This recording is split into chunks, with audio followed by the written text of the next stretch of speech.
कटाव तेज है, क्या कहेंगे मुखिया जी? देखिए, नदी का कटाव पिछले साल से ही बहुत तेज है। सिसई पंचायत के जो नरावा गांव है, तो लगभग 150 घर जो है पिछले साल गिरा और बचा था इस साल गिर गया है।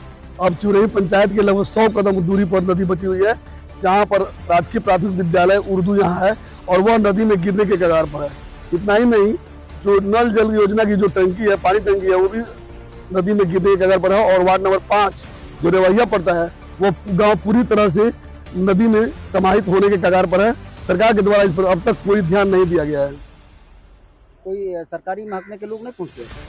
हमने प्रखंड विकास पदाधिकारी मधुबनी एवं अंचलाधिकारी मधुबनी को भी इसकी सूचना दी है, लेकिन उन लोगों के द्वारा अब तक इसका निरीक्षण तक भी नहीं किया गया। ऐसे पूछने पर कहा गया कि हम बड़ी पदाधिकारियों को हमने खबर किया है, लेकिन अभी कोई जवाब नहीं आया। सांसद विधायक आपके क्षेत्रीय नहीं पहुंचे? सांसद विधायक तो यहाँ आए नहीं करते हैं। विधायक चुनकर जो जाता है वह फिर दोबारा लौट के यहाँ नहीं आता है, 5 साल बाद चुनाव में ही आता है।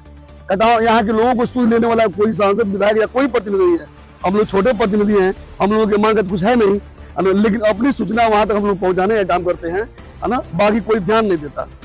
देखिए, सरकार के द्वारा जो सड़क बनाई गई थी, यह सड़क दिख लीजिए, रोड पर दिख लीजिए, और यह रोड सीधे चला गया था, बगहा जा रही थी गाड़ी, यह रोड, है ना। वो उसको पूरी तरह से नदी जो है अपने आगोश में ले लिया है।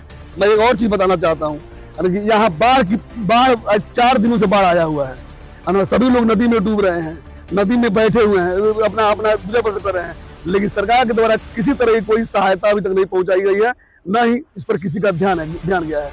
जबकि इसकी सूचना सभी पदाधिकारियों को दी गई है, लेकिन अब तक इसका ध्यान किसी को नहीं आया है। मेडिकल टीम पहुंची है कि नहीं, मेडिकल टीम यहाँ अभी नहीं पहुंची है। यहाँ पर जो बाहर से निकले हुए लोग हैं, उनका किसी का पैर सड़ रहा है, किसी को बीमारी है, किसी को बुखार लग रहा है, लेकिन अब तक मेडिकल व्यवस्था भी कोई नहीं किया गया है। मेडिकल टीम से बात हुई थी क्या? नहीं, अब हमने संपर्क करने का प्रयास किया, लेकिन वहाँ के जो चिकित्सा प्रभारी है उनसे बात हमको नहीं हो पाई। लेकिन हमने प्राइवेट चिकित्सक को यह कहा है, उनके द्वारा यहाँ पर कैंप लगाकर दवा बांटने की बात कही गई है। देखिए, सिसई और चिरई पंचायत, दोनों पंचायत मिलाकर के लगभग 2000 एकड़ गन्ना का फसल नदी में विलीन हो गया है। पिछले साल से इस साल भी गन्ना का बहुत ज्यादा फसल कटा है। लोग अपने घर को उजाड़ कर लेके जा रहे हैं।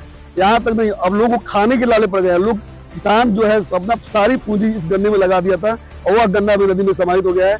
अभी सुबह में बड़ा चीनी मिल के जो अधिकारी हैं वह जांच करके भी गए हैं, लेकिन सरकार के द्वारा अब तक इनको कोई अनुदान देने की व्यवस्था नहीं की गई है। देखिए, चिरई पंचायत के वार्ड नंबर 1 चिरई है, रेवैया है, ये सब पानी में बुड़ा हुआ है ना। लेकिन पंचायत मत से जो होने वाला है वह अपने स्तर साबित कर रहा है और उनकी सेवा कर रहा है कि वह लोग भूखे न मरे। मेरा नाम विजय यादव है, मैं ग्राम पंचायत चिरई का मुखिया हूँ।